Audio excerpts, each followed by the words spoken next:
in the area of things we don't want to let drop, we are still trying to maintain the move to create a Rotaract club in Lenore-Rhine. Yes. And there is still, Katie Fisher is aware and involved, as is the girl from Newton Conover Club. And So we need to blow life into that. Speaking of that, we better do it before another club does. Okay, other clubs are more appealing at noontime, and they're seeking Lenore-Rhine out.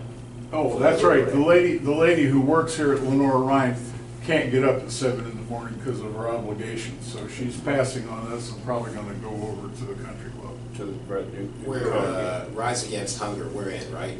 We're in, Yes. Yeah, we're in for the club donation. Hopefully you all got an email from me that has to do with who's Bill Lair. Bill Lair, thank you.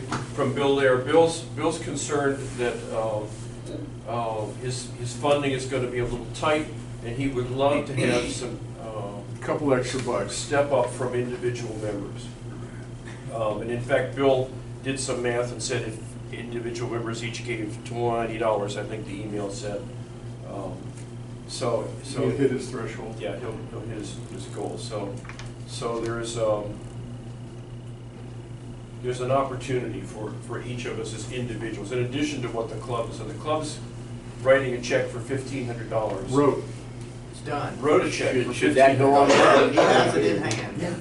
Okay, I need to get that already. He has it in hand. And he'll get back $750 That's from the district. When we complete the district grant That's right. requirements, Yeah. which are online.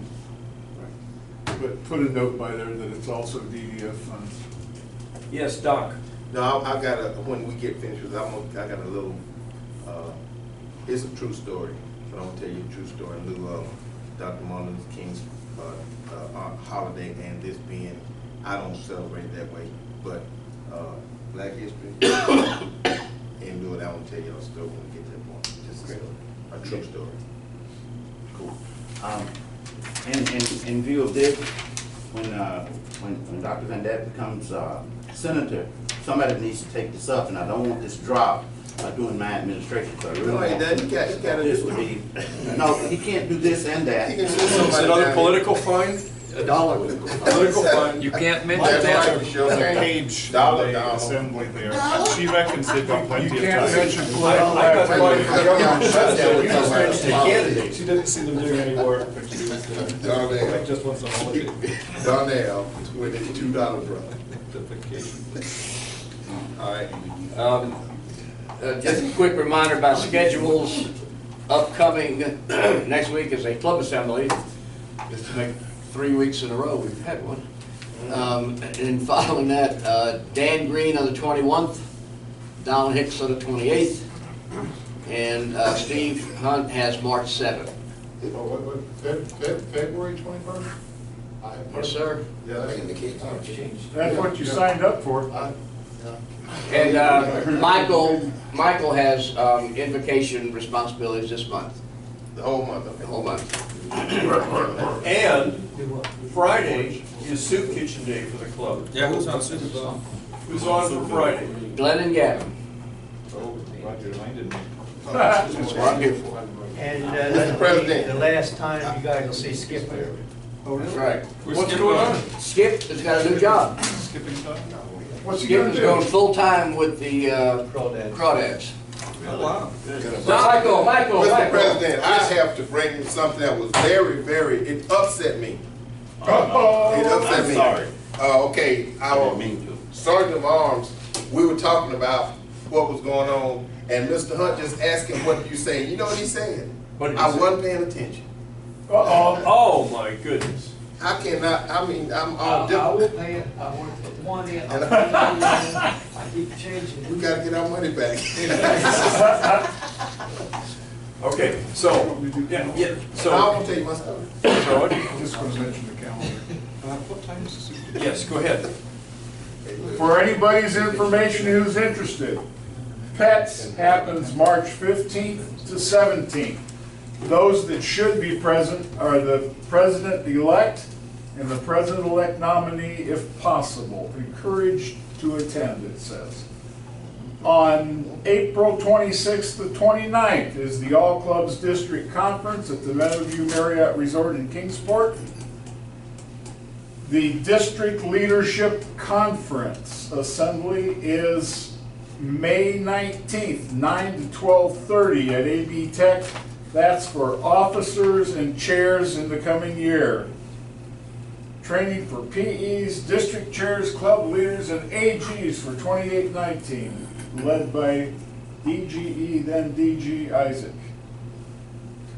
June 24th to 27th is the Rotary International Convention, Toronto, Canada. And I mentioned no RILA unless we want to send somebody to South Carolina. And the rest of it's July, August, and September, which will be a different administration, so I'll quit there.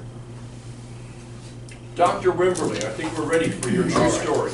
All right, two stories. Two. You said one story. Well, but we have time. Your stories are always so good.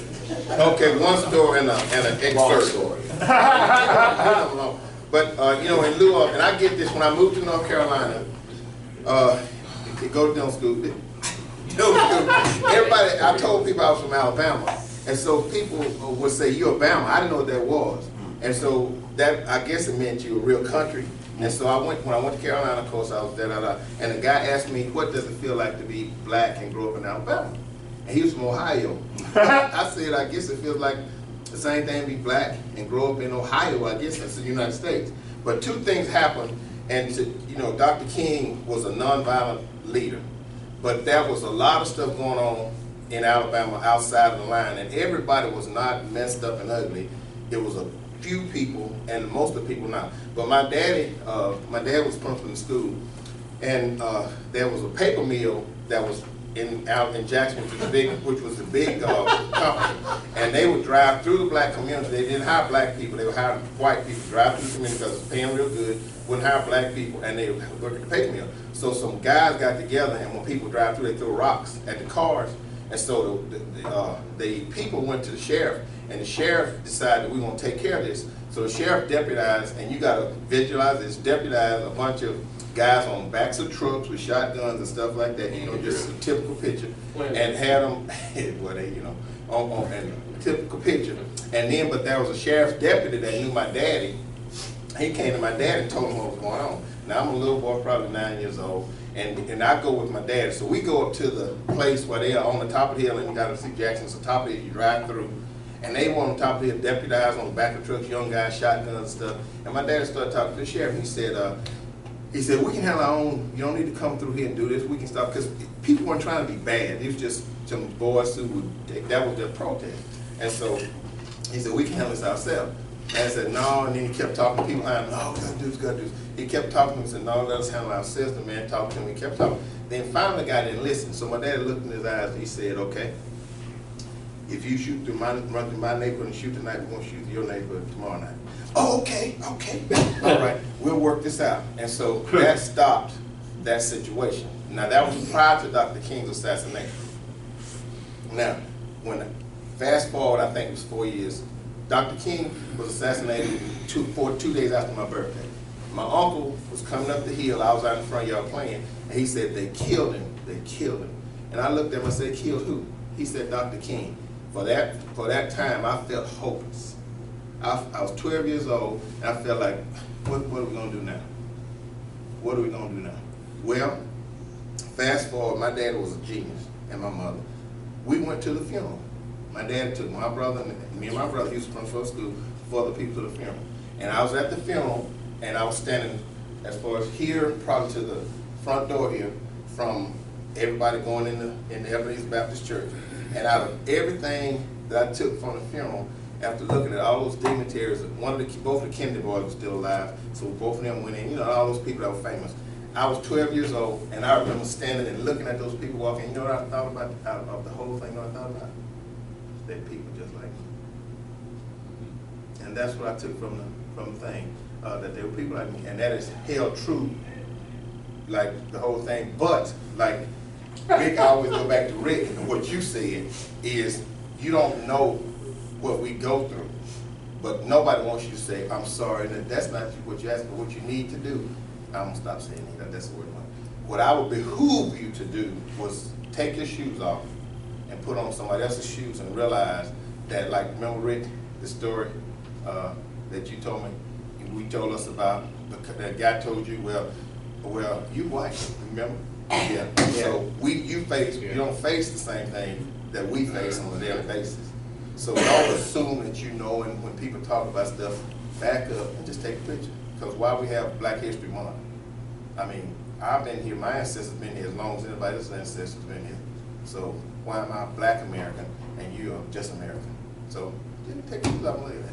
That's all. Can I ask you a The question? only thing I have about the credibility is you said Alabama was part of the United States. I'm not Wayne. Michael, can I ask you a question, sir? Yes, sir. Yes, sir. You had a very interesting comment about following the death that you felt hopeless. Right.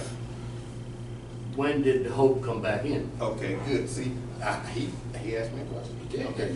Actually, God. Okay. Because my parents, like I said, my parents were geniuses. I grew up in South Alabama, went through segregation, integration, all that stuff, and to this day, my parents never said anything to me about derogatory toward anybody white. Really? Never, never, never, never. Not one time. All my parents taught me was that correct English. Was that nobody is better than you, but you aren't better than anybody else. And my dad was principal in this church. My dad was principal school when it was segregated. They hated us because my dad was principal. They did effigy and had a home. My dad had a picture of my dad, a thing of my dad hung on a football field at the black school. Put his name on. I'm a little boy. I'm scared to death. Go to the white school. They hate me because I'm black. So I learned then, but my parents never said anything one way or the other. And just a little thing, I always been like I am, which is you went in the bank and they called, my mama was a teacher and has a BS degree. The bank is a bank teller. She said, hey Sarah, how you doing, Sarah?